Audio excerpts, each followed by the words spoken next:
Hello, welcome to Black Star Still Rising. And I am your host and executive producer, Stephen Silver Black Butterfly Carter, and I'm so glad to have you here with me today on this very auspicious day. Doing a little makeup show in preparation for next week, some exciting things coming up. But first, I want to do my shout outs that I have to do because I couldn't be here today, and they know what I mean. Imani Payne and Rocio Santos are studio producers that try to make me good and to give me confidence to go ahead and put on a good show today. So Imani and Rocio, thank you for having a little confidence in me and giving me the inspiration to try to do a great show, or will do a great show today. Want to give shout outs to other important people that make this show possible. And that's my other producers, my associate producers. That would be Ellis Taylor and also Dr. Mike Washington. And they are so helpful in making this show go. And how could I not forget our executive for Black Star Project, Gloria Smith. And she comes and emanates from Philip Jackson, her brother, who started the Black Star Project. And what does he say? I want you to repeat after me. You folks out at the center in South Shore, educate or die. Isn't that what Philip Jackson said? Educate or die. And this is going to be more important than some of the things, some of the things we'll be going over today. Because of this kind of special time we're getting ready for here at the station, I do have to have a special shout out to our illustrious executive director, and that is Mr. Darius Hillman. He has put together and has a team that has put together some shows next week that are going to coincide with the Democratic National Convention here in Chicago that starts on Monday, the 19th. And I've got to make this introduction. Be prepared. Be prepared to educate or die. Be here on the show next week. Not my show, but the show that's going to be hosted by Andrea Zopp and Hugo Balta. And that show will be on Monday, 7 p.m., Channel 19, CAN TV, Channel 19, Viva Voce. That means pass it on. Word of mouth, get on the phone, tell folks if they want to be educated about what's happening with this national convention, they better tune in 7 o'clock or next Monday, the 19th, on Channel 19. This is going to be an exciting day for me because of some of the themes that we're going to be talking about. My guest, as you see here, is going to be you. Yeah, you out there at the Kroc Center, you out there at the Atlas Center, all our listeners, all our viewers who have questions, who have interests, those who have already sent in questions for tonight's show and other shows coming up. We might not be able to cover all of it today, but we're going to cover a lot. And we have some interesting questions. One question that we did not get to, and that was Tuesday, was this one. This one came in, and that is from Ellis and Mia Taylor. And the question is so important and so relevant because Black Star Project and the Black Star Still Rising programs is geared towards intergenerational issues, going from teens to the octogenarians like me and beyond, and everything in between. It's the information, it's the messages that must be out to you, our viewers, so that you can make informative decisions on the things that affect you. And what more to affect you than the DNC next week and how that's going to affect you in having informed information so that you can decide who is going to run the show for the next 4 years in the next administration. It was only last month that the RNC, the Republican National Convention, had their show in putting together and identifying their candidate to run the show for the next 4 years. And they renominated Mr. Trump. Ooh, that was really a slip. I really didn't mean to say Mr. Trump. Former President Trump. Oh, God. Honestly, this is an honest mistake. Former President Trump, Donald J. Trump. He and his vice presidential candidate had their convention in Milwaukee, 90 miles up the road. And guess what? Next week, Kamala Harris is going to be stopping by Wisconsin, the same place that former President Trump spoke. And my guess is they're going to try to do more than the 15,000 that were in Milwaukee to see both the Republican candidates. I think she's going to slip on up and see what the feel is in Wisconsin and in Milwaukee, and to see what kind of numbers that they will have at the convention that they had at their convention that she will draw next week. But again, back to some of the questions that you viewers have sent to us. And again, this question is from Ellis Taylor. And Mia, his sister.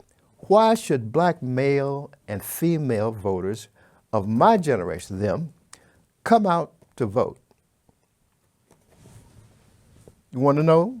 You want to know why? The simple answer to why young black male and young black females should come out to vote, register, do all you have to do to register, is because your grandparents and great-grandparents and greats died for the right to vote.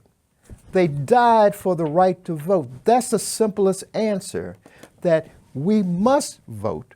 We must vote up and down the ticket. And down ticket is just as important as the top of the ticket, because they, and when I talk about down ticket, we're talking about senators, we're talking about members of the House of Representatives who, with the direction of the president as executive, they are the legislative people, body that make it happen. After that leadership team of president and vice president put together an agenda, and we'll talk about that in a few minutes too. We'll talk about planks. We want to know what plank is. But they're the ones that put it together, but you have to vote all down the line. This is not a time to sit out an election. Please, do not sit out this election. Make some choices, whether it's at the top of the ticket, bottom of the ticket, but let your conscience be the guide. Allow yourself and work to get information so that you can make these informative decisions about who should be leading you and who should be following your direction of what you want to happen in this country that we live in. The second thing that we talk about to answer their question, we talked about their parents and grandparents and folks died and still dying fairly recently for the right to vote. This is an opportunity next week and the weeks afterwards is an opportunity to not just observe history in the making, but be a part of history in the making. You are a part of history in the making when you take on your civic responsibilities, and I'll say civic accountability on voting.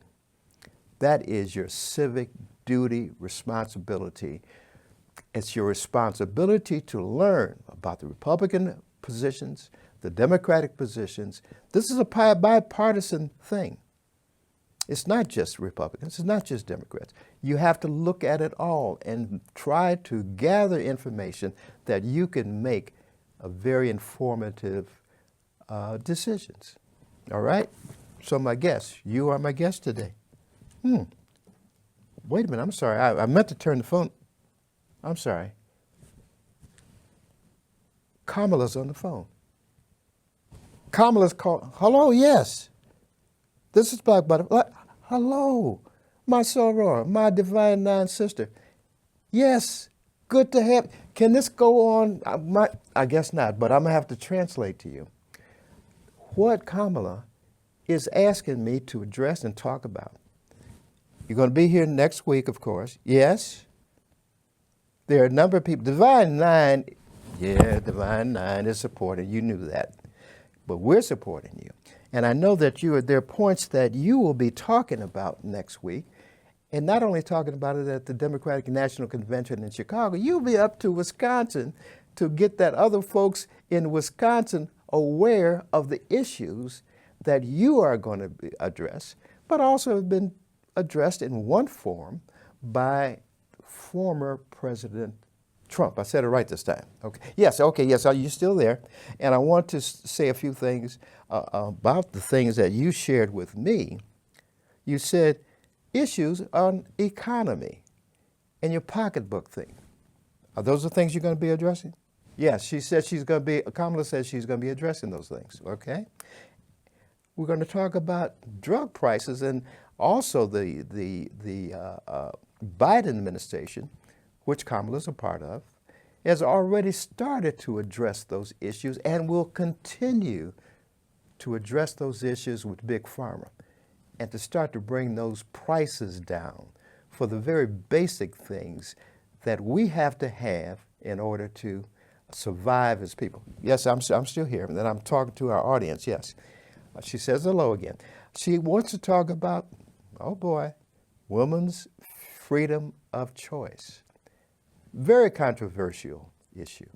An issue that is part of what each of the parties, the Democrat and Republicans, have what they call a plank. And we talked about this before, breaking it down. Plank is simply a policy statement about a particular point of interest that the constituency, you, me, your neighbors, we have interest. Yes, hold on, please. I just want to get these points across while I still got you on the phone. I know you got some things to do, Kamala. I'm sorry, my vice president and president-elect. Oh, I'm too soon for that. I'm getting ahead of the game. Excuse me. Present vice president under President Biden. A few more things. The women's freedom of choice. You have been addressing that. You will address it. You need, our audience out here, they want you to address that. And you've heard from them already, so that is a point that I'm going to put down. And Kamala, thank you, my soror. Thank you for my AK soror for being and coming and giving me a call. And we'll talk a little bit later. We'll have some other occasions to talk. Thank you. Bye-bye. Everybody say goodbye to Kamala. All right? Okay. Yes. Back to Darius, I know that I'm sorry that you weren't here. If I had known that she was going to call, I would have asked you to step on in, but I know that the coverage that you've already put together is going to be dynamite. We want to also talk about, oh, wait a minute. Oh, God, I don't believe this is happening to me. Donald Trump is calling in. Hold on. Former President Trump? Yes. This is Stephen Silver Black Butterfly. Yes, I'm the host for the show, Black Star Still Rising. Somebody must have told you to call. Somebody must have told you that Kamala's on the show, and you wanted to talk about a few things. Yes. Okay. Crowd size. Oh, boy, do you want to go there, former president? Do you want to talk about crowd size? It's been noted in a number of press and electronic media that you questioned, or you said that you had more people at your address than were at the March on Washington. I think the March on Washington was 230,000 people. And all the indications were that you had about 30,000 people, and you questioned the crowd sizes. Sir, are you still there? Okay. You questioned the crowd sizes. Okay, I understand that. And you talked about felonies and called, I think at the time, Hillary a crook. As far as I know, Hillary hasn't been convicted of any felonies by a court of any peers. But we're not going to go into that because they're leaving that alone. You haven't been sentenced yet. Oh, excuse me, I'm sorry. I know you haven't been sentenced, but I know that you have been convicted of 34 felonies.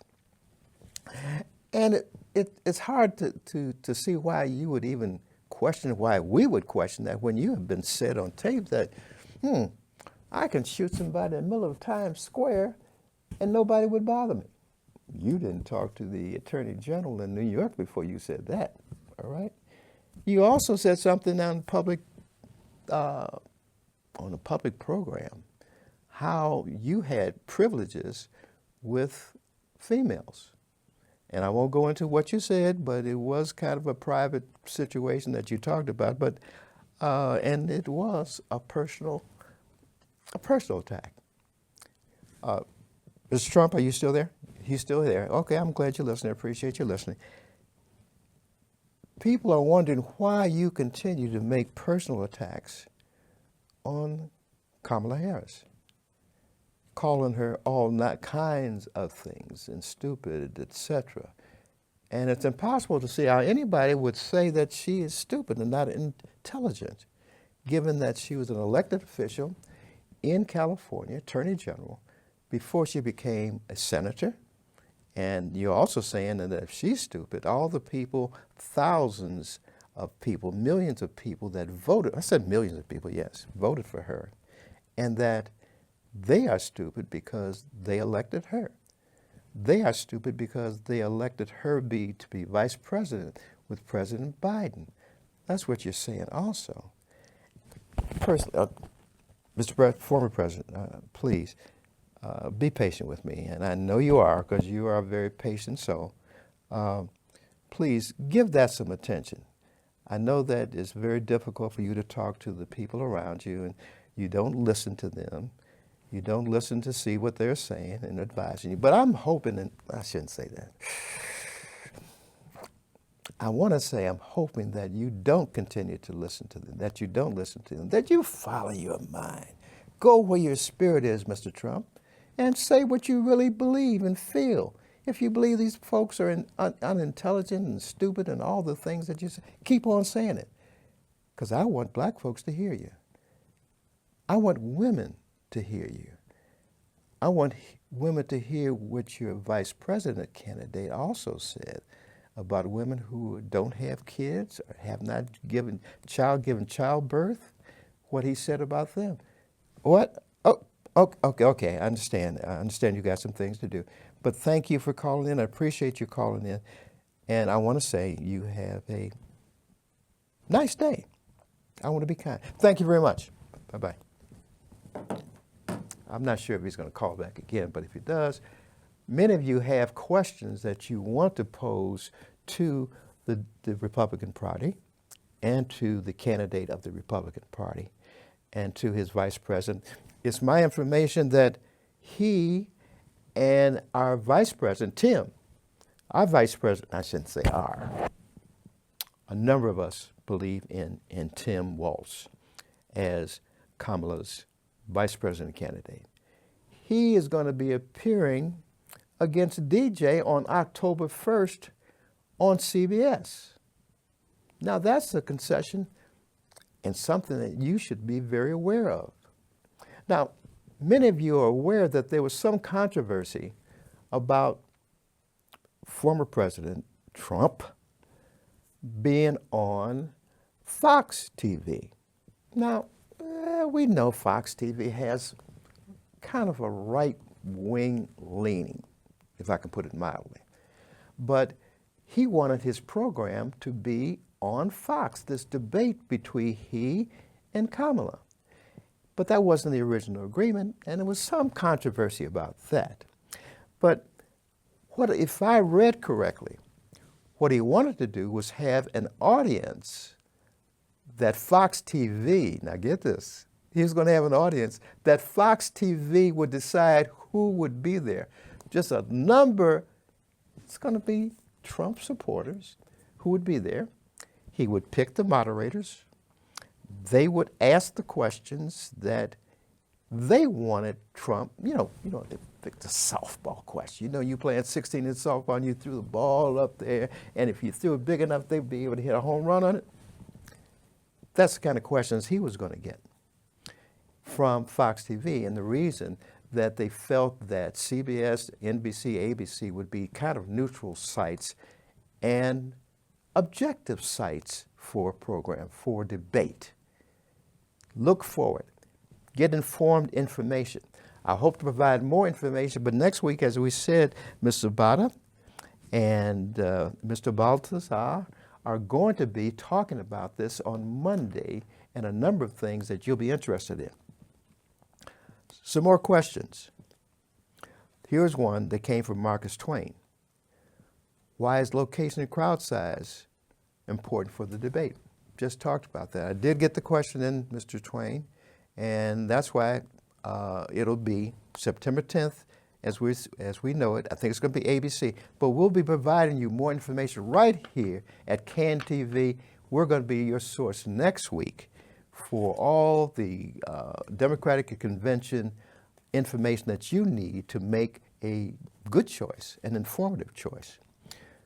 Want to get back to Mr. Kirkwood, who asked the question that, or made the suggestion. This is a businessman in Chicago's South Shore, been there for 64 years, right off of 79th and Jeffrey.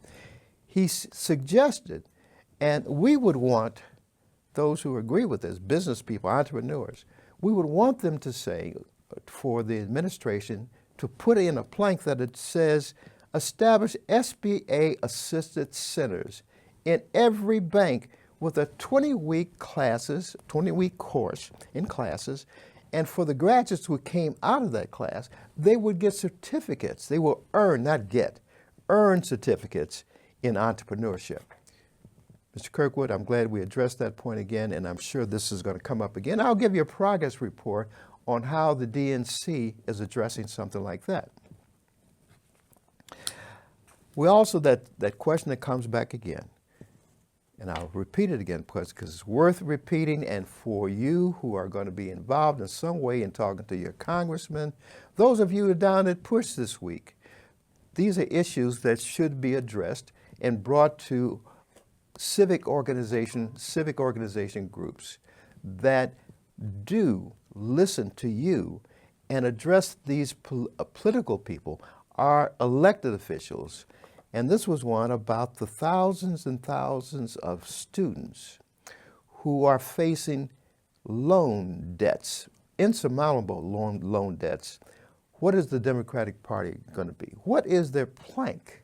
What is their policy? Same thing goes to the Republican Party. What is your policy about reducing the debt for students, these student loans that become overwhelming? We got one hot one. Othel, thank you for bringing that question up. We got a hot one. What is this Project 2025? What is this Project 2025? Have you been hearing about it? Now the folks know a lot about it. At one point, somebody got caught with the hand in the cookie jar. They said they didn't know anything about 2025. Now, does that sound reasonable?